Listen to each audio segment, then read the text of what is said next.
Hello guys, welcome back to my channel. अगर आप लोग मेरे चैनल पे नए हैं तो चैनल को सब्सक्राइब कर दीजिएगा और वीडियो को लाइक भी ज़रूर कर दीजिएगा। वीडियो की तरफ चलते हैं।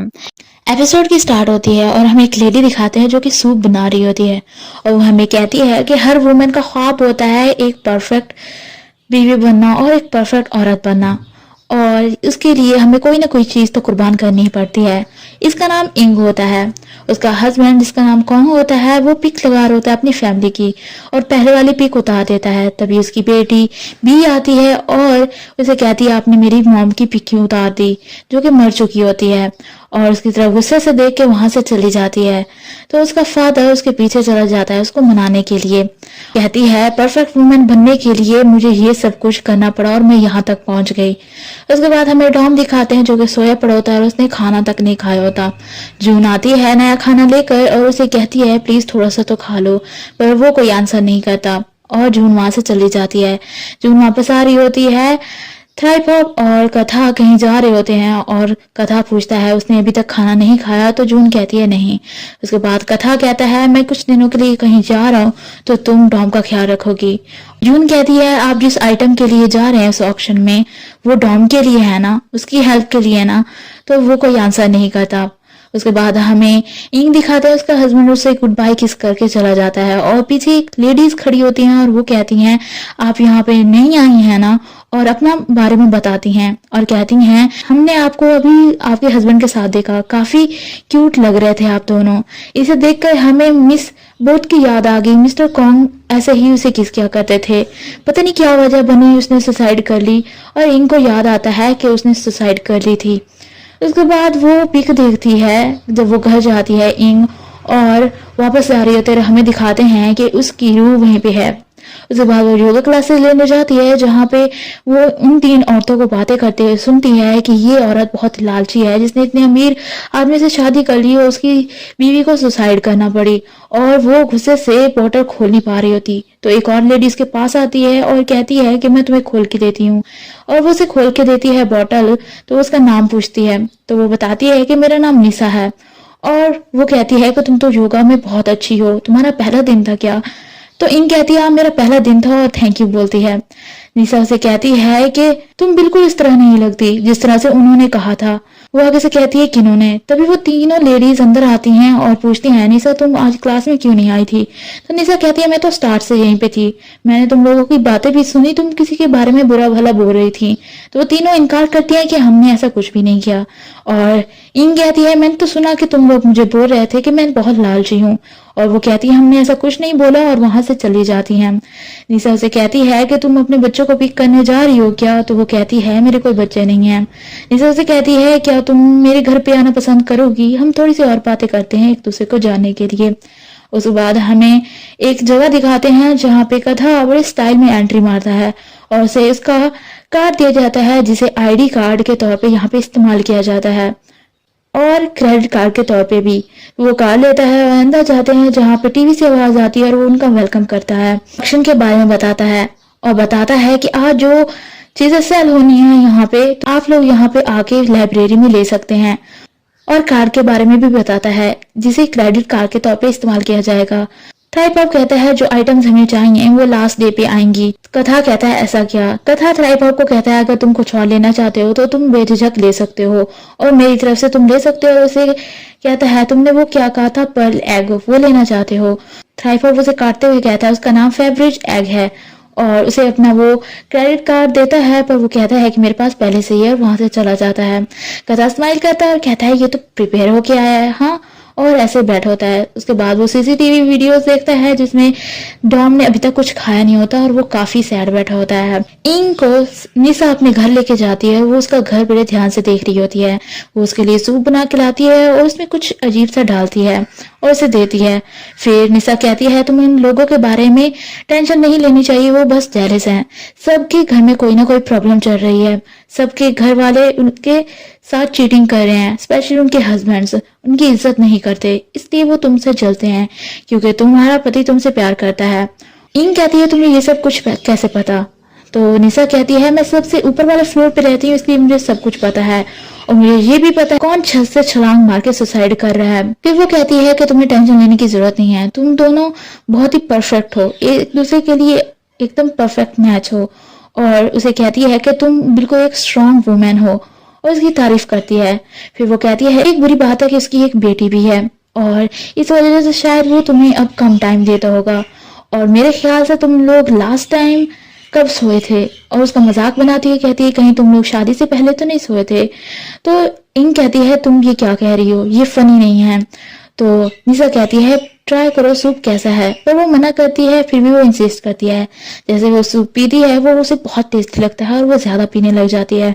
फिर वो उससे पूछती है कि तुमने ऐसा क्या डाला है जिसकी वजह से ये इतना टेस्टी हो गया है। तो वो उसे एक पोटली देती है और कहती है इसमें चार्म साल्ट है, तुम्हें ये सब कुछ दिलाएगा जो तुम चाहती हो। और उसे वो साल्ट देती है और कहती है तुमने ये कहावत तो सुनी होगी कि मर्द के दिल का रास्ता उसके पेट से होकर गुजरता है। मुझे आज समझ आया कि ये ऐसा क्यों है। और भी घर आती है, वो उसे बुलाती है लेकिन वो उसकी बात सुने बगैर ही अपने रूम में चली जाती है और वो सूप बना लेती है। और उसे याद आ रहा होता है जो कि निशा ने कहा था कि ये तुम्हें पावर और कंट्रोल दिलाएगा, और वो साल्ट डालती है उसमें। उसके हस्बैंड को वो खिलाती है और वो उसे बहुत अच्छा लगता है और सारा चट कर जाता है। उसके बाद वो उसे लव यू बोलता है और उसे किस करने लग जाता है। उनकी बेटी दूर से ही उन्हें देख रही होती है और वो उसकी तरफ स्माइल करके देखती है। उसके बाद हमें भी दिखाते हैं जो कि पियानो बजाने की कोशिश कर रही होती है पर उससे बज नहीं रहा होता। तभी एक लेडी आती है और कहती है तुम पियानो बजाना जानती हो। तो वो कहती है तुम्हें इससे क्या फर्क पड़ता है। तो वो कहती है मैं तो वैसे ही पूछ रही थी। फिर वो कहती है मैं पियानो टीचर हूँ, मेरा नाम रेड चाइनी है, और उसे अपना हाथ दिखाने को कहती है पर वो हाथ हटा लेती है। फिर वो कहती है ये म्यूजिशियंस डिस्टोनिया है और इसमें म्यूजिशियन जो होते हैं वो अपने आप पे कंट्रोल नहीं कर पाते और उनसे इस वजह से इंस्ट्रूमेंट चलाए नहीं जा सकते। लोग समझते हैं कि ये वैसे ही कोई बीमारी है पर उन्हें नहीं पता होता कि ये टोटली तौर पर स्ट्रेस में होते हैं और अपने आप पर कंट्रोल नहीं कर सकते। तो भी कहती है इस सिचुएशन को कैसे हल किया जा सकता है। वो उसका हाथ पकड़ती है और चुटकी बजाती है और उसे कहती है अब ट्राई करो। तो वो बहुत ही अच्छा पियानो बजाती है और बहुत खुश हो जाती है। फिर वो उसे कहती है कि तुम कल से 6 बजे यहाँ पे आ सकती हो सीखने के लिए और अपना कार्ड भी देती है और उसे कहती है तुम्हें प्रॉमिस करती हूँ कि सब तुम्हारी तरफ ही देखेंगे। उसके बाद हमें इंक दिखाते हैं जो कि देखती है पियानो के ऊपर से कपड़ा उतरा हुआ होता है। वो अंदर जाती है तभी उसके ऊपर कोई कपड़ा डाल देता है और वो कह रही होती है बी तुम हो क्या। तभी वो देखती है वहां पे कोई भी नहीं होता। वो बाहर आती है और बी वहां से गुजर रही होती है तो उसे कहती है तुमने मेरे ऊपर कपड़ा फेंका था क्या अभी। तो वो कहती है क्यों, आपने घोष देखा क्या, मैंने तो नहीं फेंका। वो अंदर जाती है और अपनी मॉम की पिक देखती है और गुस्सा हो जाती है और कहती है मेरी मॉम की पिक नीचे क्यों पड़ी हुई है, हाँ आपकी वजह से मेरी मॉम मर गई। उसके ऊपर इल्जाम लगाने लग जाती है और कहती है आप कभी भी मेरी मॉम की प्लेस नहीं ले सकती, आप एक नंबर की कमीनी हैं। और इससे बुरा भला बोल रही होती है और इंग रो रही होती है। तभी उसका हस्बैंड आ जाता है और अपनी बेटी से लड़ने लग जाता है और कहता है सॉरी बोलो अपनी मॉम को। पर वो कहती है मैं नहीं बोलूंगी। तो उसे एक थप्पड़ जड़ देता है और वो अजीब सी हरकतें करने लग जाती है पागलों वाली और अंदर चली जाती है और रोने लग जाती है। इंग रोती है कि ये सब कुछ मेरी वजह से हुआ है और मेरी वजह से तुम्हारी वाइफ की डेथ हुई, उसने सुसाइड की। तो आगे से उसका हस्बैंड कहता है हम एक दूसरे से प्यार भी नहीं करते थे और हम डिवोर्स भी लेने वाले थे, तो तुम अपने आप को ब्लेम मत करो। बी बस अपनी मॉम से ज्यादा क्लोज थी, इस वजह से वो इस तरह से बिहेव कर रही है। तुम पेशेंट रखो, सब ठीक हो जाएगा। और उसे रवि कहता है और बेशर्मों की तरह फिर से रोमांस करने लग जाते हैं। उनकी बेटी अंदर बहुत रो रही होती है और वो मिस रेड चाइन को फोन करती है कि मैं रेडी हूँ, आप मुझे क्लासेस दे सकते हैं। उसके बाद वो क्लासेस लेती है और फिर से चुटकी बजाती है जिसकी वजह से वो फिर से पियानो नहीं बजा पाती और कहती है मैं क्या करूँ। तो मिस कहती है कि तुम्हें वो करना होगा जो मैं अभी तुम्हें कहूंगी, तुम्हें अपने प्राइड को निगलना होगा और उसका सूप बनाया हुआ पीना होगा। वो पीती है, उसे बहुत अच्छा लगता है, वो और मांगती है। उसके बाद इनके हस्बैंड और उसकी बेटी उसके खाने के दीवाने हो जाते हैं और बी भी बहुत अच्छे से पियानो बजाने लग जाती है और सारे उसके फैन हो जाते हैं और काफी अच्छे से टाइम गुजर होता है।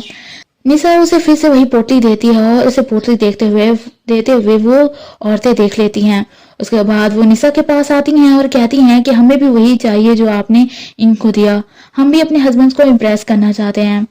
उसके बाद हमें दिखाते हैं थ्राइप हॉप कह रहा होता है कुछ अजीब सा हो रहा है ऑक्शन में और इन 3 दिनों में जो भी चीजें हैं वो सारी कोई एक ही ले रहा है, तो भी मैं चाहता हूँ वो बाय कर लेते हैं। कथा कहता है वो सिर्फ चाहती हो ये चीजें खरीदना, वो तुम्हारे अगेंस्ट ना हो शायद। थाईपॉप कहता है लेकिन मुझे ये सिचुएशन खराब लग रही है, कुछ तो गड़बड़ है, जो भी चीज मैं खरीदने चाहता था वो खरीद देती थी। और कथा कहता है तुम मुझे नहीं जानते थाईपॉप, जो चीजें मैं चाहता हूँ वो मैं डेफिनेटली लेके रहता हूँ, तुम टेंशन मत लो। उसके बाद वो बैठता है और कहता है लेकिन मैं क्यूरियस हूँ ये हाई प्रेटेस्ट कौन है और मैं इससे मिलना चाहता हूँ। थाईपॉप अपना चश्मा सेट करता है और वो अपना कार्ड देखता है। उसके बाद वो एक बार में जाता है, हमें वही लेडी दिखाते हैं जो कि एपिसोड 4 के लास्ट पे दिखाई गई थी, और वैसे बैठी होती है। कथा उसे कहता है मेरी तरफ से ड्रिंक्स हैं, मैं तुम्हें जानना चाहता हूँ। पर वो आगे से कहती है हमारे यहाँ रूल्स नहीं बने हुए कि एक दूसरे के बारे में कुछ नहीं बताना। पर कथा कहता है जितना मुझे पता है तुम रूल्स की केयर नहीं करती और हमें तो सिर्फ 10 पीसेस लेने का इजाजत है, पर तुमने बहुत ज्यादा ही ले ली और रूल्स की केयर करने वाली नहीं लगती।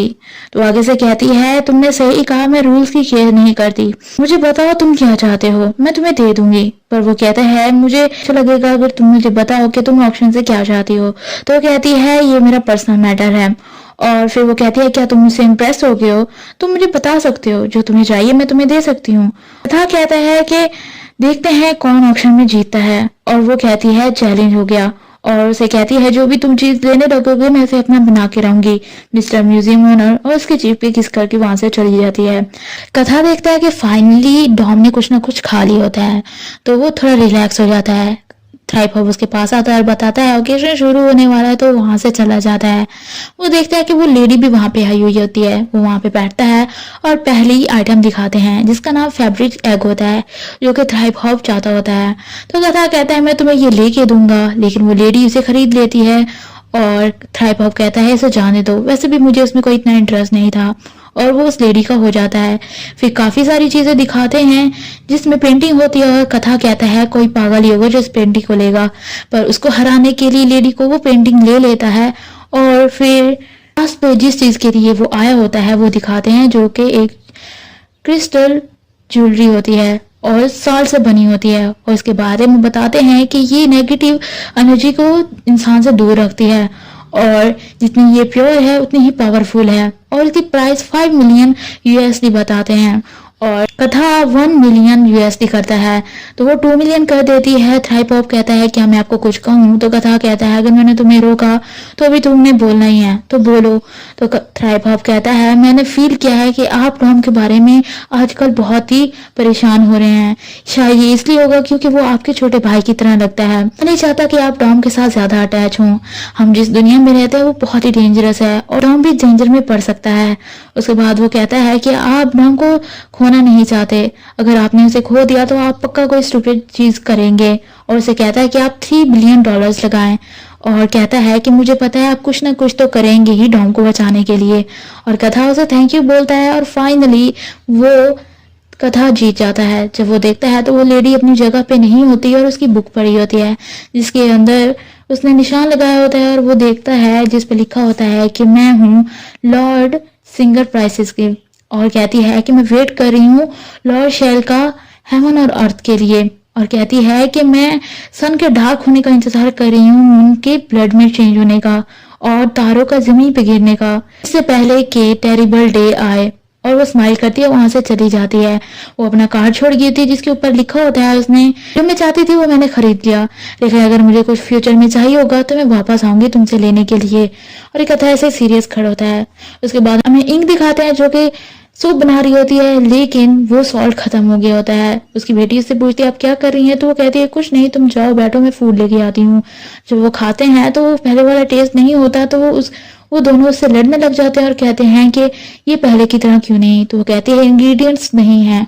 वो उसका हस्बैंड उसको पैसे देता है और कहता है अभी जाओ लेके आओ। जब वो जाती है वहां पे बाकी की लेडीज भी होती हैं, वो उस पर इल्जाम लगाती है कि ये सब कुछ तुम्हारी वजह से हुआ है, और डोर खोलता है इसमें एक ही पैकेट पड़ा होता है सॉल्ट का, वो आपस में लड़ रही होती है उसके लिए।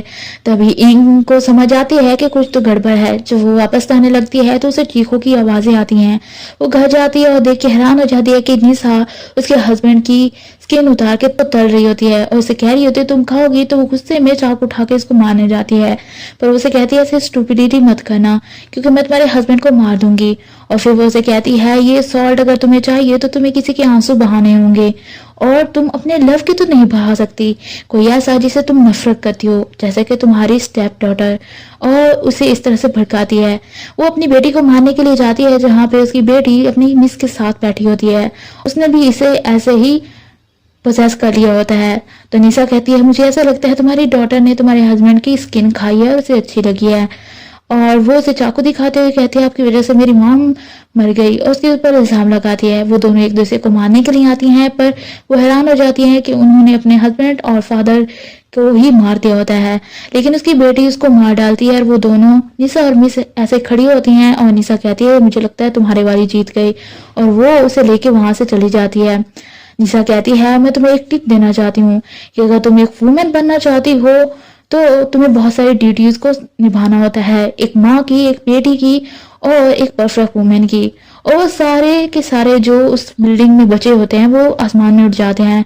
फिर वो एक म्यूजियम के बाहर दिखते हैं और वहां पे निशा और मिस भी होते हैं। वो दोनों पानी में कन्वर्ट होती हैं और उस लेडी में चेंज हो जाती हैं जो कि वही लेडी होती है, और हमें वो मूर्ति भी दिखाते हैं। कथा डॉम के पास जाता है और कहता है तुम सही फील कर रहे हो ना अब। तो डॉम कहता है हाँ। उसके बाद वो कहता है कि जून ने मुझे बताया कि तुम मेरी हेल्प करने के लिए कहीं पे गए हो। और कथा नीचे बैठता है और उसे वो ज्वेलरी दिखाता है और कहता है ये साल्ट क्रिस्टल से बनी है, और उसके पाँव में पहनाता है और कहता है कि इसे कभी मत उतारना, अपने आप से कभी जुदा मत होने देना। तो डॉम कहता है ये कितनी महंगी है, और कथा स्माइल करते हुए कहता है बस इतनी महंगी होगी कि मेरी पॉकेट हर्ट नहीं हुई होगी। तो डॉम कहता है आपके कहने का क्या मतलब है, मेरे सवाल का आपने जवाब नहीं दिया। पर उसे कोई जवाब नहीं देता और कहता है मैंने तुम्हें जॉब से निकाल दिया है। डॉम हैरान हो जाता है। कथा कहता है अब तुम्हें यहाँ पे दोबारा से वेलकम नहीं किया जाएगा, तुम जा सकते हो। डॉम शॉक बैठा होता है, वो वहां से चला जाता है। उसके बाद वो उन्हें कार्ड वापस करता है थ्राइपॉप को। तो थ्राइपॉप कहता है अब तुम इस म्यूजियम को कभी भी ढूंढ नहीं पाओगे। और डॉम ऐसे ही सैड खड़ा होता है। जून उसे गले लगाती है और कहती है चाहे ये जो भी कहे मैं तुमसे मिलने के लिए जरूर आया करूंगी डॉम। और डॉम स्माइल करता है। उसके बाद वो सीसीटीवी की तरफ देखता है। कथा उसे उधर से ही देख रहा होता है। डॉम वहां से चला जाता है और कथा सैड बैठा होता है। वो अपने अपार्टमेंट में जाता है जहाँ पे एक लड़का खड़ा होता है, उससे की गिरती है तो डॉम उसे उठा के देता है। वो बहुत ही अजीब सा बिहेव कर रहा होता है। वो अपने कमरे में जाता है जहाँ पे वो अजीब से तरीके से हाथ लगा रहा होता है एक स्टैचू को, और वो काफी अजीब सी हरकतें कर रहा होता है। और एपिसोड यहीं पे खत्म हो जाती है। अगर वीडियो अच्छी लगी हो तो वीडियो को लाइक करना, मेरे चैनल को सब्सक्राइब करना और बेल आइकन को दबाना मत भूलना ताकि मेरी नेक्स्ट वीडियो की नोटिफिकेशन आपको मिल सके। Thanks for watching.